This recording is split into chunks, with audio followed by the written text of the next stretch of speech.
ఇప్పుడే country delight యాప్ని download చేసుకోండి. Download the country delight app now. ఏదో ఉంది కేదార్నాథ్ గుడిలో, ఆ నిర్మాణంలో, ఆ సన్నిధిలో మనకు అర్థం కాని మిస్టరీ.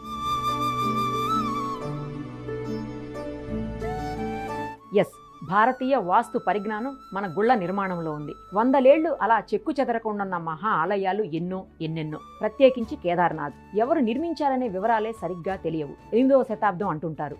అంటే ఈ గుడి వయసు 1200 ఏళ్లు దాటి చెక్కు చెదరకుండా నిలిచిన మన ఓల్డ్ ఆర్కిటెక్చర్ నాలెడ్జ్కి శిఖరమెత్తు ప్రతీక.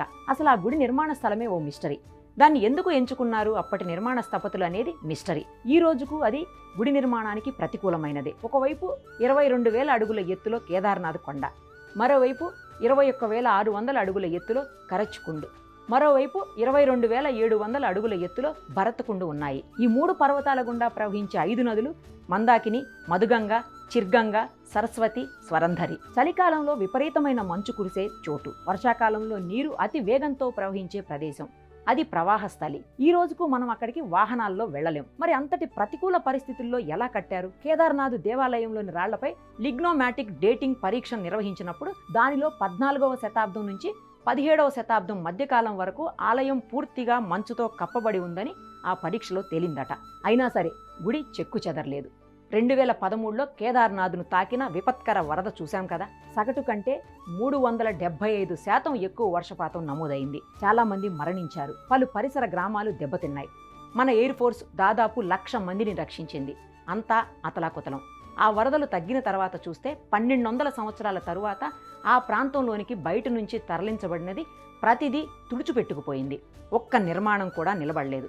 కానీ ఈ ఆలయం మాత్రం ఓ స్థిర శిఖరంలా నిలబడే ఉంది. అంత దృఢమైన కట్టడం మన వాస్తు జ్ఞానం. కేదార్నాథ్ ఆలయాన్ని ఉత్తర దక్షిణగా నిర్మించారు. దేశంలోని దాదాపు అన్ని దేవాలయాలు తూర్పు పశ్చిమ దిశలో ఉంటాయంటారు. అన్ని గుళ్లలాగే దీన్ని నిర్మించి ఉంటే ఇలా ఉండేది కాదేమో. అందరికీ ఆశ్చర్యం ఏంటంటే గుడి నిర్మాణానికి ఉపయోగించిన రాయి అక్కడ లభ్యమయ్యే రకం కాదు. ఎక్కడి నుంచో తెచ్చారు. అక్కడికి ఎలా తెచ్చారు, ఎలా పేర్చారు? అనూహ్యం. సిమెంట్ అప్పటికి లేదు సరే, కానీ అనేక గుళ్లకు వాడిన పద్ధతి కాకుండా ఆస్టర్ పద్ధతి వాడినట్లు చెబుతున్నారు. పుష్కరం క్రితం వరదల్లో ఓ మహత్తు తెలిసిందే కదా. ఓ పెద్ద బండరాయి, అదేనండి భీమశిల, ప్రవాహంలో కొట్టుకొచ్చి సరిగ్గా గుడి వెనక ఆగిపోయి వరద ప్రవాహం గుడికి తగలకుండా అడ్డుపడింది. తనను తాకి వరద ఇరువైపులా చీలి గుడికి ఏ నష్టం రాకుండా కాపాడింది. అందుకే అనేది కేదార్నాథ్లో ఏదో ఉంది, మనకు అంతుపట్టనిది, మనం నమ్మనిది. సుమన్ టీవీలో మీ పర్సనల్ అండ్ బిజినెస్ ప్రమోషన్స్ కోసం కింది నెంబర్కి కాంటాక్ట్ చేయండి.